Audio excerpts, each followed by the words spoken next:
Angelo ম্যাথিউসের পর আরও একবার টাইমড আউটের শিকার হলো শ্রীলঙ্কা। 2023 ভারত বিশ্বকাপে বাংলাদেশের বিপক্ষে টাইমড আউট হয়ে প্যাভিলিয়নে ফিরেছিলেন অ্যাঞ্জেলো ম্যাথিউস। তবে এবার শ্রীলঙ্কা নিজেই নিজেদের টাইমড আউট করেছে বলে দাবি করছে অনেকেই। না, এবার খেলার মাঠে না, লঙ্কানরা টাইমড আউট হয়েছেন মাঠের বাইরে। ম্যাথিউসের টাইমড আউটে সাকিবকে ভিলেন বানানোর চেষ্টা ছিল লঙ্কানদের। তবে এবার ভিলেন হলেন দেশটির এক সঙ্গীত শিল্পী, নাম ইয়োহানি ডি লোকা ডি সিলভা, মানিকে মাগেহিতে গানের কল্যাণে যার খ্যাতি আছে বিশ্বজোড়া। কিন্তু কি এমন করলেন ইয়োহানি যাতে করে টাইমড আউট হয়েছে শ্রীলঙ্কা? ঘটনাটা অনেকের কাছেই হাস্যকর ঠেকবে। একটা গান গেয়েই শ্রীলঙ্কাকে টাইমড আউট করেছেন এই সঙ্গীত শিল্পী। বিশ্বকাপ উপলক্ষে নিজেদের একটা গান বের করেছেন এই শিল্পী। দুঃখজনক হলেও সত্যি, ইয়োহানির গান প্রকাশ পাবার আগেই বিশ্বকাপ থেকে ছিটকে গেছে শ্রীলঙ্কা দল। প্রথম ম্যাচে সাউথ আফ্রিকার বিপক্ষে 6 উইকেটে হারা শ্রীলঙ্কা দ্বিতীয় ম্যাচে হেরেছে টাইগারদের কাছে। এরপরেও শ্রীলঙ্কার সামনে সুযোগ ছিল দ্বিতীয় রাউন্ডে যাওয়ার, তবে বিপত্তি বাধে নেপালের বিপক্ষে ম্যাচ বৃষ্টির কারণে মাঠে না গড়ালে। পয়েন্ট ভাগাভাগি করে দলটা 3 ম্যাচ থেকে পায় মাত্র 1 পয়েন্ট। নেদারল্যান্ডসের বিপক্ষে গ্রুপ পর্বের শেষ ম্যাচ জিতলেও তাই সুপার এইটে যাওয়ার কোনো সুযোগ নেই দলটার সামনে।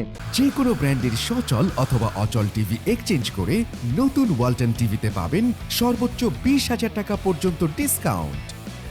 ওয়ালটন। লঙ্কানদের এমন পারফরমেন্সে বেশ চটে আছে লঙ্কান সমর্থকরা। আর বিশ্বকাপ থেকে বাদ পড়ার ক্ষতে নতুন করে কাটাগায়ে নুনের ছিটার মতো কাজ করছে ইয়োহানির বিশ্বকাপ এনথেম। গানটা প্রকাশের পর নিজের ফেসবুক পেজে ইয়োহানি লিখেছেন গান নিয়ে তার উন্মাদনার কথা। একই সাথে শ্রীলঙ্কা বাদ পড়ায় কতটা দুঃখিত হয়েছেন তিনি। শন পল এবং কেসের সহযোগিতায় আমার আইসিসি টি20 বিশ্বকাপের অফিসিয়াল রিমিক্স এখন সমস্ত প্রধান স্ট্রিমিং প্ল্যাটফর্মে আছে। আমি আমাদের ছেলেদের সমর্থন করার জন্য এই গান করেছি।